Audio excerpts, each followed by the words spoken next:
Hi there and welcome back. Not much been happening lately. I've been a little bit busy. My son, he's moved house, so I've been doing the fatherly things you do and getting everything ready in the house. So I'm on my way now, getting the orders. Call in, get us some breakfast, Dad. So we're at McDonald's, and I'm just going to call in, go down, pick a install a washer for him. So I've did a few little videos, so a little bit on the extra on there. And what I've added a feather cyst into the video that I took off one of my canaries. We get them in the canaries, especially when you're doing soft feather upon soft feather. So this is something that we need to watch out for, like.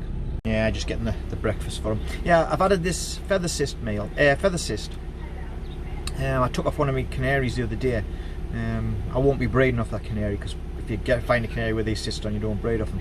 But it just made us wonder that with the Bacaras becoming so soft in feather now, I wonder if this will be the next stage. I wonder in 5 or 10 years time we'll start and get feather cysts in the breed, like. Just something to ponder on, and I thought I'd show you just as out of interest. But that's probably about it. Anyway, on to the video. I hope you enjoy it.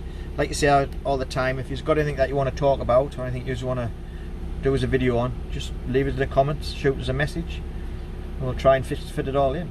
Right, okay, take care, and onwards and up. That's all the pots replenished with fresh multivitamins and grits, minerals. The multi-power that I use. Every 2 days I empty the pot out and give it a fresh fill up. The hammer and shoe all gone one day. So I'm just putting it in now. They'll come and get some. Good stuff. I still say this is the best one by far. Every section gets it every 2 days, and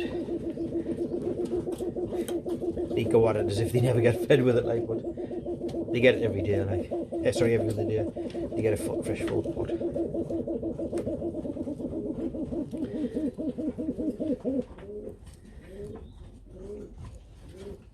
I mean, for those that hasn't watched the video, although I did a video on these, I done a full breakdown video of the multi-power mix.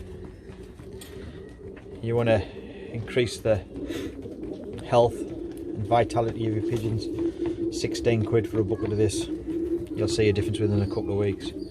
Birds will love it, like. They thrive on it, like. I'll show you now what I do with the waste. The waste I just put in a bucket, and then I use that for the feeders.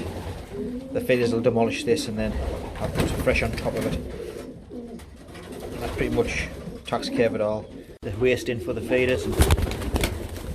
In about 20 minutes, this will be gone. Checking the fertility on these. We're using the phone. I used sometimes put 3 eggs under a pair of feeders to get them going.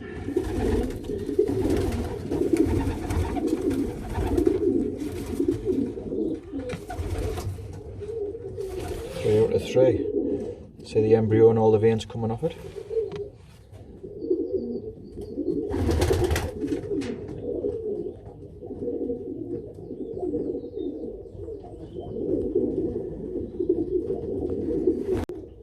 These ones were set on the 29th, so 3 days. I can't see anything in these ones yet. These look like they're going to be clear. This is it's fertile. See the embryo there. This just says section 3 Bok. What that is, that's an egg I found on the floor, and I'm not quite sure what it's off. I know it's out to section 3, so this will be a who's your daddy, who's your mummy pairing. So we'll keep an eye on this, and then as it chips I'll be able to narrow down which pair it's off. This is something I don't like to see. This is that young red cock from last year. He's been absolutely great, filled every egg, but he's molting his rows. He didn't have a proper moult. He's a late bred, he hasn't had a body moult or a proper head moult, and he's now starting to pop his rows. Sometimes when this happens you can get big problem where eggs start to be clear, so I'll have to get a pair of scissors in on this guy and trim them back up again. You've got to keep going through them and just give them a bit of a trim up till around about June, then you stop, and then any new feathers comes in you leave. But I suspect that he's going to drop into a mould pretty quickly, so whatever fertile eggs I get from him will be a bonus.